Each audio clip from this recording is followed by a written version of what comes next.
This is a new era for Metric, the user experience podcast. I am but one of your hosts, Michael Schofield, and joining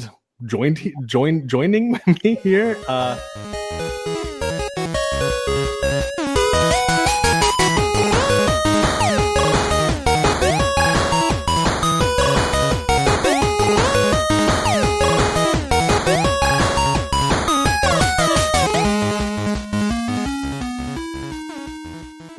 Tim Broadwater, who's been on the show a lot. And we're going to try doing this as kind of like a regular thing, right? Yeah, conversation between two people, I guess. This is just kind of an excuse, I think, now for two people who happen to do UX and probably look at a lot of the world through that kind of lens. We don't really know what the format is. We've been talking about bringing topics to the table and seeing where that goes, but I'm sure it can just go anywhere. I think I like the idea of folks like eavesdropping on our conversation, like over like a beer or something like that, right? We're super geeks and we're in the same profession. With the power of editing, you can take it down to nothing anyway.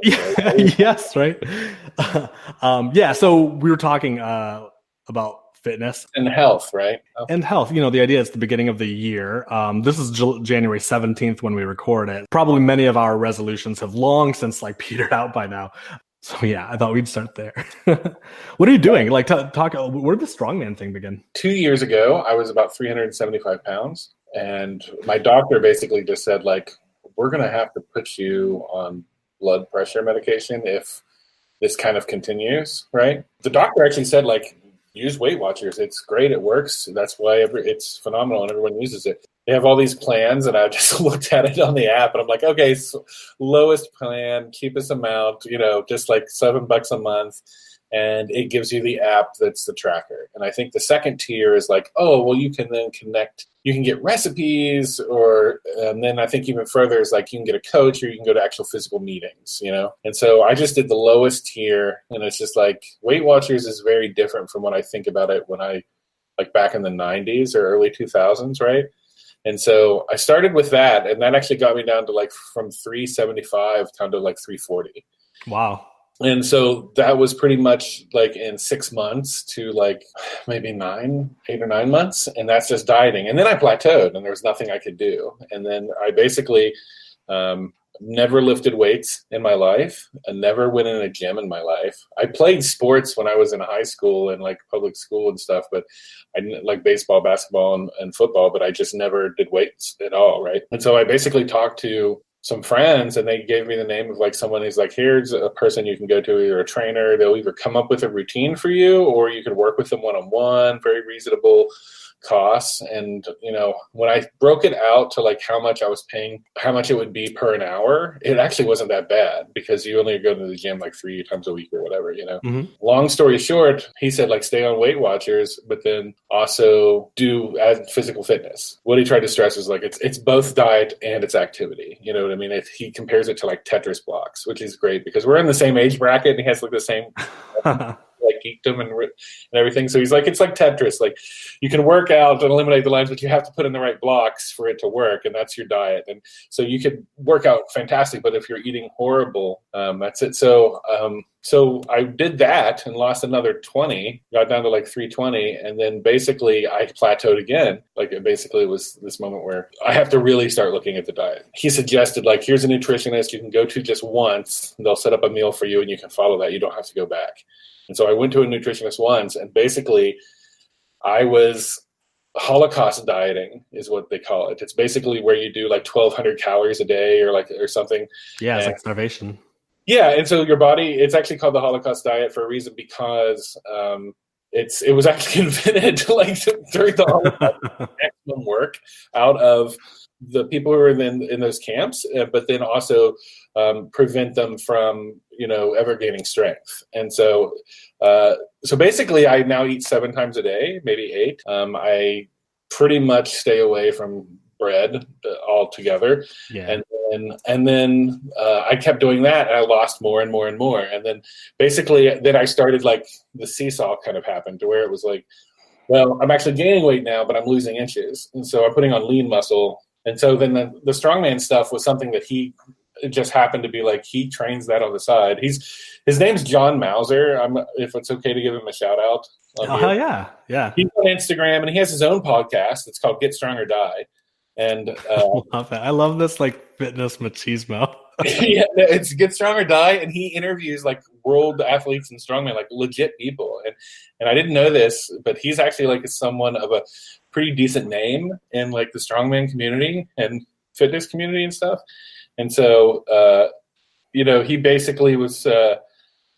I said, you know what, this kind of strongman stuff is interesting. Let's start mixing it in, and then flash forward to 6 months now. I've already done 2 strongman competitions, and it's a lot of like not just like weightlifting, but then also like doing more feats of strength that are all the time, like Atlas stones, and doing like circus dumbbells, and then working with yokes and prowlers and stuff. You started this like less than a year ago?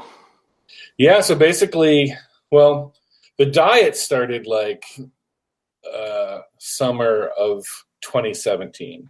And now you're like in competitive fitness. That's a crazy. Yeah, so I'm not that great. So yeah, I've zeroed out I've zeroed out on one event in my first competition, and then like basically started like, but then decently placed in the other ones. But then I found out just kind of weirdly enough that I like it, and I'm just going to stick with it, because it's something I enjoy and I think I'm good at. So what's up with your diet? Like what's going on with what you're talking about? Yeah, well, I wanted to there was this phenomena where I would look at myself in the mirror and I would be like, cool, like I can deal with this. But then I would catch myself in photos, right? And the first time I ever experienced this yin and yang was when I started like balding, right? Like in my hair like started to thin, and like in the mirror I was like, fuck yeah, like I look good, like my hair looks awesome. But the photos, like you would just see scalp, and that was humbling. And so like I kind of fell into like a similar rut at the end of last year. I was working remote, and so I was putting on weight,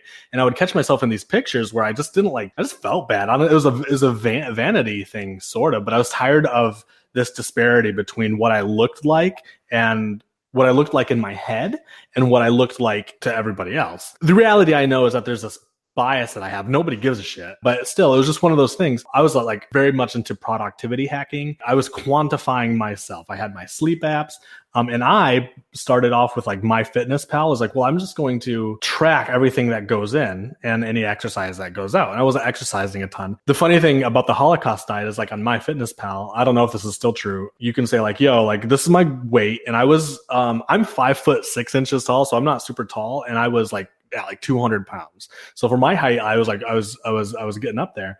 And so I told MyFitnessPal in the app, like, hey, I want to lose like 2 pounds a week. And that was like 1,200 calories each. And that was fine for like a couple weeks until I couldn't hack it anymore. But that's sort of where it started. And then I had a wedding coming up where I was going to be in a ton of pictures regardless. It's not one of those things where I could be like, yo, I'm going to stand behind something or whatever. I get out of it or be the one who's like behind the camera, right? That was like always my thing. It's like, I'll take the picture. So I have my wedding coming up in August. And I'm like, well, like, what am I going to do? Like, honestly, around that time, like I listen to a lot of podcasts. Like I went on the Joe Rogan bandwagon and he's talking about ketosis and the ketogenic diet. And so that's what I did. And I dropped about like 40 pounds because I'm not a fitness whiz. A lot of this stuff borders on wives' tales to me. I haven't gone to an actual nutritionist. It's so true. Yeah. I'm taking the word of people who have like fuzzy degrees and Joe Rogan and all his guests and stuff. But what I believe it comes down to was calorie maintenance and consuming less and doing more. And what I liked about the keto diet wasn't whether I got into a state of ketosis or not or anything like that. It was that it was simple. Like the simplicity of, can I eat this? No. Can I eat this? Yeah. And the added benefit is like you can eat. It's like you can't eat this, but you can eat as much of this as you want. Because I kind of have like a bottomless pit and I get hungry and snacky. And so you eat like 20 eggs and like a bunch of meat. And like keto works. A lot of people, there's people I work with at the gym who do it. And some of them, there's a female mixed martial artist who's on keto. And ketosis, I also think it takes about 6 weeks to trigger. And so, and it actually, everyone says that you notice that your breath starts to smell like fruit at that point. I don't know if you've experienced that or not, but I haven't. My wife Naelia has said things like, "You smell like meat," like I get like the meat sweats, and I'm like, oh, like I'm disgusting, but I feel better about myself. It was the first time I started thinking about like fitness as like a design challenge. The job to be done here is that like, hey, like I need to work out to remain healthy into my middle ages and to not get winded when I'm playing with some kids, and stuff like that. But boy, I hate to work out. I don't want to do it. There's nothing attractive about it. There's no runner high for me yet. None of that. Probably a challenge for like, I think first off, I think like My Fitness Pal is really popular, and Weight Watchers is super popular. And Weight Watchers has the exercise component. You can track if you jog and do weight training or circuit training. I think it even has like CrossFit and stuff. Like I have much respect for the UXers who work on like specifically the app for, like Weight Watchers, but then B, people hate it. So you're making it, how is this enjoyable and gives rewards and is addictive and reusable? And I really like, I don't know if you know Mark Ripto at all. He's like a strength conditioning kind of person. And he always says like, he's like, he's a trainer, right? And he's like, you're going to lose as a trainer. The people that come to you, like you're going to lose 85% of them because it's not enjoyable. People don't like working out. People don't like, do it. He's like, basically he views it as like you're building a strong wall one brick at a time. That's fitness. And it's just like, it's like, maybe it's just you get the next week happens and you can lift 5 more pounds, or maybe you can run a little bit longer before you have to quit. And so the gains are they're minimal, but it's the long, like you said, it's the habit forming kind of small life changes that you can do. And that's the challenge I think that UX wise exists with those type of apps. It's a super interesting problem. There's a high interaction cost, right? Like a lot of what we do is about reducing the time it takes, the amount of clicks it takes, the amount of touch points there are between point A and point B. The reality of fitness is that the interaction cost is incredibly high from the beginning. Like what worked for me, like in hindsight, and I don't know how I would, if I were to spin up my own fitness app, how I would include this, but being able to see results quickly from like the keto diet kept me honest on it. And I was like, I've actually witnessed results. My shirt is a little looser. Like I have a picture that doesn't look bad. And seeing that relatively quickly within a couple of weeks or 3 weeks was a huge motivator. I need to like talk about Zombies Run. Are you familiar with this? No, but I'm familiar with the Orc Stomp 5K. There's this app called Zombies Run. And the conceit is that there's this narrative that you are a part of. It's audiobook-like, where you are Runner 5 from Camp Able in a post-apocalyptic world. Just stop it. I love it already. So good. Yeah, so check it out. So this is the app that opens up. So it's like this cool little right. Your survival game or something. Yeah, it's a survival game. So each like run you do like takes you further along this story, and like as you pick things, like as you go, like hit certain milestones, you pick things up.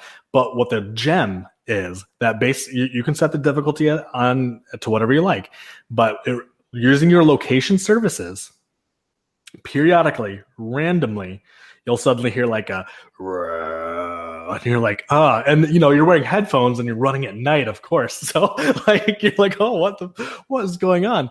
And what's happened is that they spawn a zombie and they're in your ears, like Runner 5, there's zombs behind you because they're British. And the idea, using your location services, you have to increase your pace to put distance between you and the zombies. It's distracting, right? So like running for me is not fun, there's this point where I'm like running down like Knob Hill, and all of a sudden you hear like roll, and I'm like, oh my god, and I pick up my pace, and it kind of like freaks me out a little bit. And I try to suspend my disbelief of like running by all these cars and these bicyclists and stuff, and then I'm alone in an abandoned city running away from the undead. And you know what? Suddenly like 30 minutes is gone. That's awesome. That's what Zombies Run is? Zombies Run. So can you do the 5K, getting up to speed for a 5K in the Zombies Run app, or? Well, there's the zombie. So it's a spin-off app. It's like Zombies Run 5K is the 5K trainer. The Zombies Run app itself is like however long you want to run. Let me tell you the moment of like real delight. So I'm enjoying this. I'm getting more out of a run app than I've ever like expected I would get. Right. The voice acting is quality. The sound effects are good. They're using location services smartly, and as a developer this is really like tickling my fancy. At some point, I don't know if it was like a weekend or like I get an email, it's just like an image, just like a JPEG or whatever, like a tattered piece of paper, and like one of the characters in Zombie Run left me a note. That's it.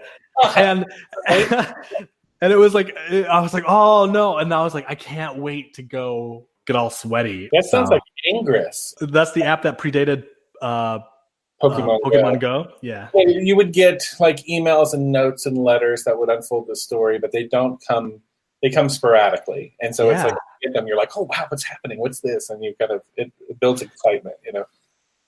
That's such an interesting like strategy. This kind of like cross channel. Oh yeah, omni-channel UX. I mean, that's basically. Oh my god! It's on Twitter, and then it's in your app, and then we know your location, and we have access to your contacts and your camera, and we'll send you an email.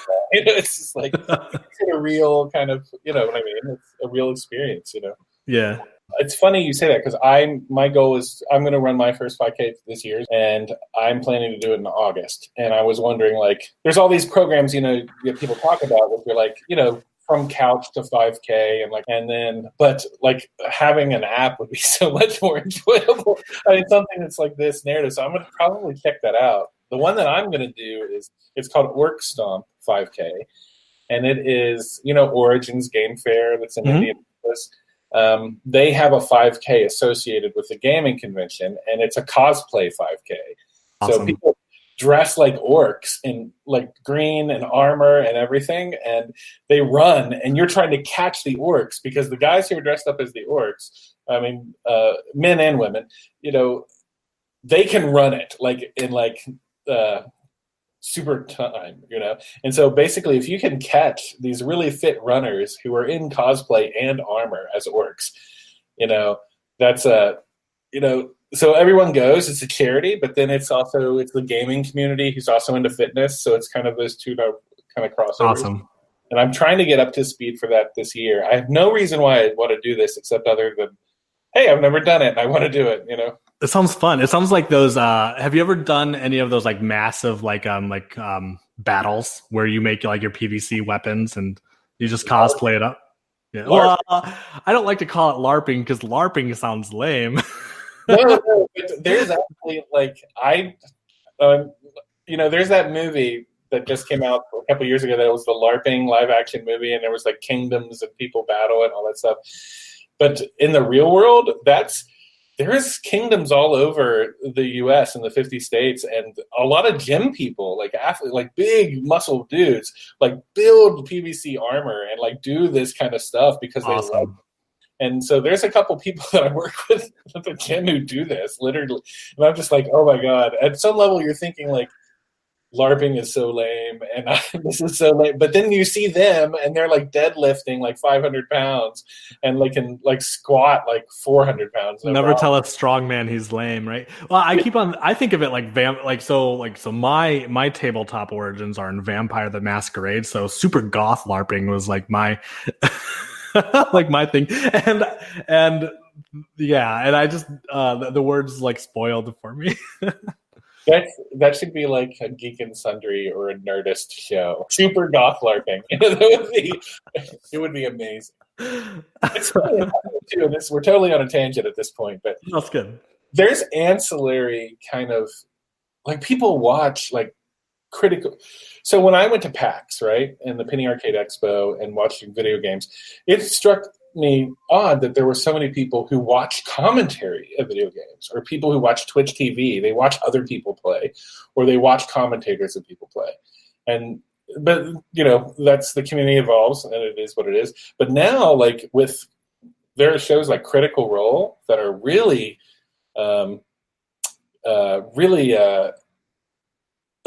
have a huge watch. They come out every Thursday of every week. They have their own Twitch channel, I believe. And yeah, so you watch Critical Role? Yeah, I'm about. I listen to the podcast. I don't watch it, but I've still got 2.5 hours left. Yeah, I'm all caught up on this season. Yeah, so this campaign. Joe, Joe Manganiello, the guy from True Blood, and he was the actor, and he did Jock Machina.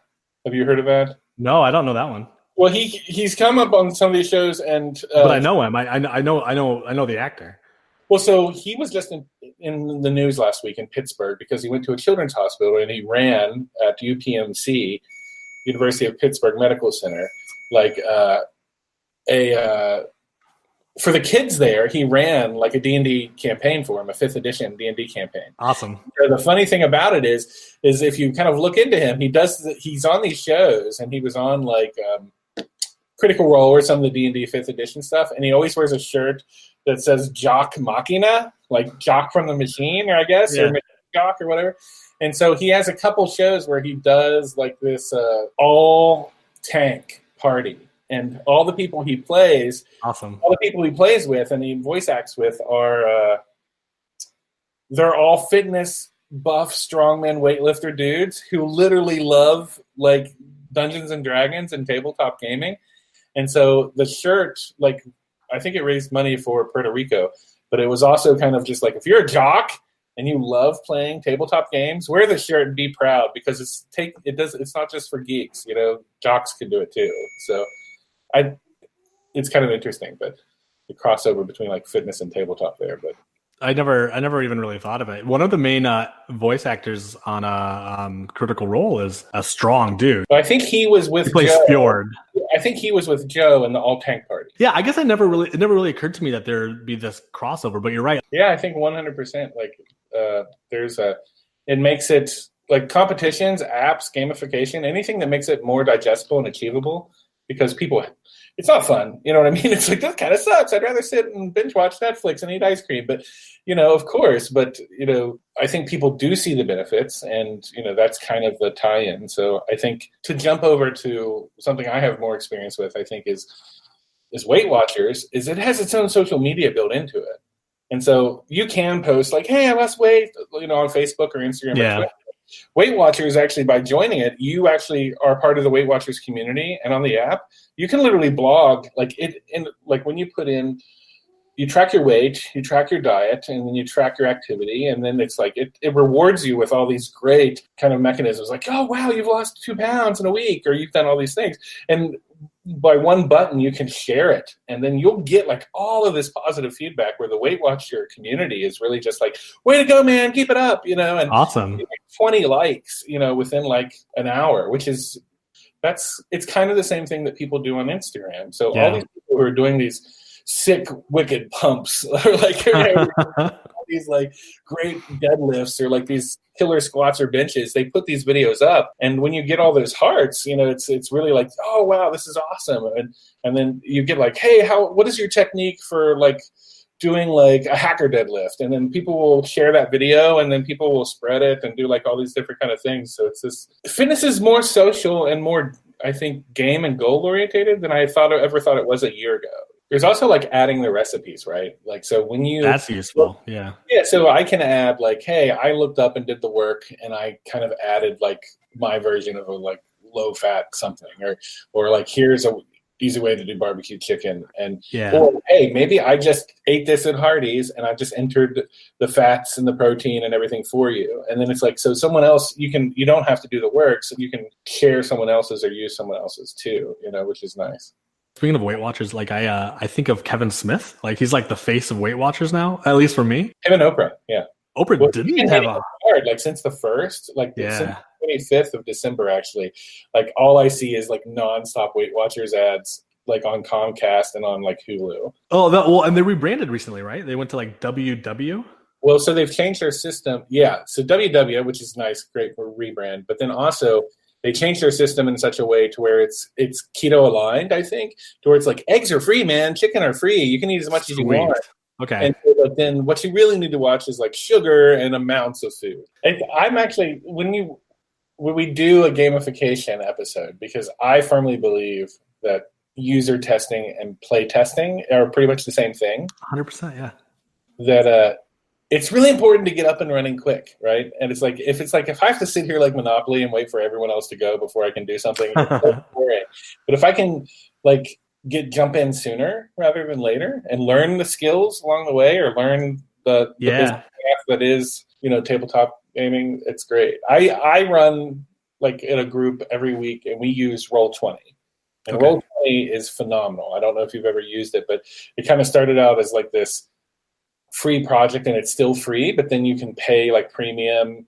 It's like freemium, so you can use it. But if you want to start using the cool maps and the cool lighting and get like all of the tokens and the things, so like if you're in the middle of a dungeon and someone summons something and you're like, oh, fire element, and you can just pull it from one of their stock library, it's super great. They announced this at Gen Con last year, that they're starting their own system. You have Pathfinder and Starfinder and Dungeons and Dragons and Shadowrun and D&D and whatever, but they're creating their own system going forward. So the Roll20 system. I've been on the system creation, the world building end of things, and like a small scale. And we created our own games. And like a lot of mine were like D10 based games, because I came out of like Vampire and the World of Darkness group. Because you're a goth. Because I was a goth kid, yeah. I was just like Anne Rice characters just running around New York City by night. Super goth LARPing. That's what it is. I think that's a pretty good place to end it, I think. Tim, how can people get a hold of you? Twitter is probably the best. My handle is UXBear on Twitter, one word. We should it's because it's been a while. Like you were in like UXmas. You were like day one, right? Yeah, so it's funny enough, like, because it's Australian, the company. Yeah. And basically, like, they've kept it closed for years. I've always loved UXmas. I'm like, oh, an advent calendar for me. It's like a reward at the end of the year, because UX is such this sucky kind of uphill battle sometimes. Yeah.